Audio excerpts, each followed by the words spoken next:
छत्रपती शिवाजी महाराज की जय भवानी। छत्रपती धर्मवीर संभाजी महाराज की।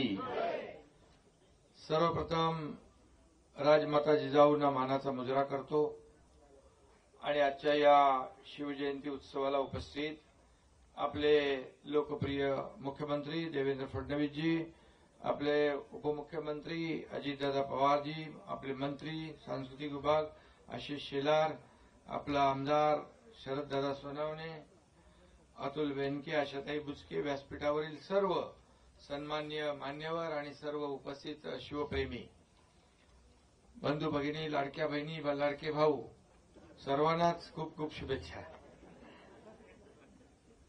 आणि आपल्या सगळ्यांचं आराध्य दैवत हिंदवी स्वराज्य संस्थापक छत्रपती युगप्रवर्तक छत्रपती शिवाजी महाराजांना कोटी कोटी वंदन करतो। ज्या भूमीवर शिवरायांचा जन्म झाला तिथे सर्वप्रथम शिवरायांचे पाय लागले, त्या ठिकाणी आपण आज उभे आहोत। ही भावनाच अतिशय वेगळी आहे आणि अतिशय रोमांचकारी आहे।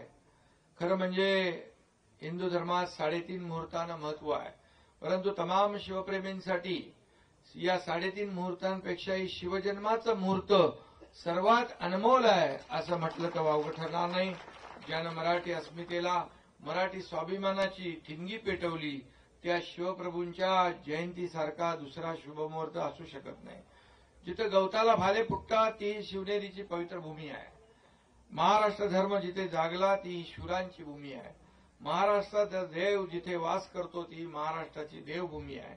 त्या शिवनेरी, त्या देवभूमी शिवनेरीची माती कपाळाला लावून आपण सगळेजण संकल्प करतो की शेवटच्या रक्ताच्या शेवटच्या थेंबापर्यंत या महाराष्ट्राच्या विकासासाठी आम्ही संघर्ष करत असतो। शिवछत्रपतींच्या तलवारीने कोरून काढलेले स्वराज्य आपल्याला मिळाले। या महाराष्ट्रात शिवरायांना अभिप्रेत असलेले स्वराज्य निर्माण व्हावं यासाठी आमचं महायुती सरकार कटिबद्ध आहे। आमचे सर्व सहकारी, आमची सर्व टीम आजवर कल्याणकारी राज्यासाठी प्रयत्न केले आणि यापुढेही प्रयत्न करत राहतील असा विश्वास या ठिकाणी व्यक्त करतो। शिवाजी महाराजांच्या या गडकिल्ल्यावर जेव्हा जेव्हा आम्ही कधी येतो तेव्हा तेव्हा एक वेगळी ऊर्जा मिळते, प्रेरणा मिळते। शिवरायांचे किल्ले फक्त आपल्याला पाहायला आवडत नाहीत, आवडतात असं नाही, तर ते शिवरायांचा आणि मावळ्यांचा पराक्रमाचे साक्षीदार आहेत।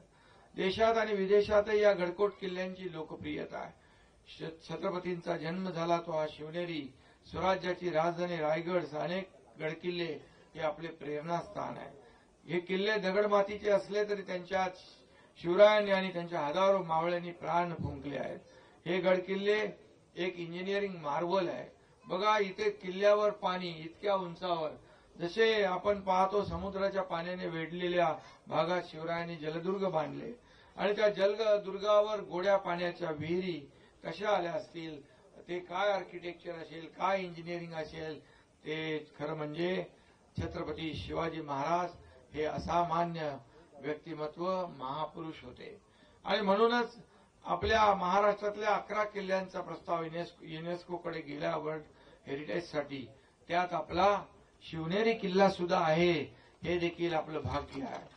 आज तरुणांसमोर वेगवेगळे आदर्श आहेत, पण काळ किती पुढे गेला तरी, किती तंत्रज्ञानाच्या बाता मारल्या तरी शिवाजी महाराजांसारखा आदर्श दुसरा कुठला असू शकत नाही।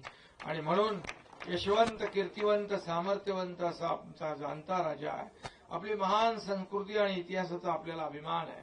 त्यासाठी आम्ही गडकोट किल्ले, जुनी मंदिरे जतन आणि संवर्धन सुरू केले आणि म्हणून त्या ठिकाणी येणाऱ्या शिवभक्तांना, पर्यटकांना सुविधा मिळाल्या पाहिजे यासाठी पर्यटनाला देखील उद्योगाचा दर्जा दिलाय। या ठिकाणी आशिष शेलार आहेत आणि आशिष शेलार आहेत, मी कालच उद्योग मंत्री आणि पर्यटन मंत्र्यांना सांगितलं की आपली एक टीम तयार करा आणि एक गडकोट किल्ल्याचं सर्किट तयार करा आणि सर्व सुविधा त्या ठिकाणी द्या। आणि म्हणून मुख्यमंत्री महोदय देखील त्या बाबतीत बोलतील। आणि म्हणून छत्रपती शिवाजी महाराजांनी 18 पकड जातीचे आणि धर्माचे लोक एकत्र आणले। त्यांनी स्वराज्यात त्यांना वेगवेगळी जबाबदारी दिली आणि आमच्या महायुती सरकारने देखील शिवरायांचा सर्वसमावेशक राज्य कारभाराचा विचार समोर ठेवून कारभार केला। 2.5 वर्षाचा कारभारही आपण पाहिला।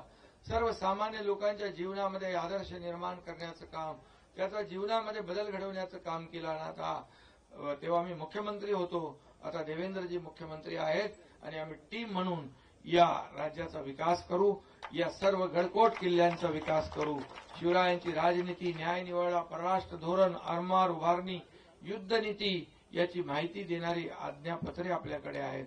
आणि म्हणून स्वराज्याची निर्मिती करताना राजांनी पर्यावरणाचं रक्षण देखील केलं. आपल्या नौदलाच्या ध्वजावर सुद्धा शिवरायांची प्रतीकं आहेत. शिवरायांची आरमारी ताकद ही नौदलासाठी प्रेरणादायी आहे. आणि काही दिवसापूर्वी आदरणीय प्रधानमंत्री महोदयांनी मुंबईत 3 युद्धनौकांचं राष्ट्रार्पण केलं. त्यावेळी प्रधानमंत्री महोदयांनी शिवरायांच्या आरमाराचा अभिमानाने उल्लेख केला. ही देखील आपल्यासाठी फार अभिमानाची गोष्ट आहे.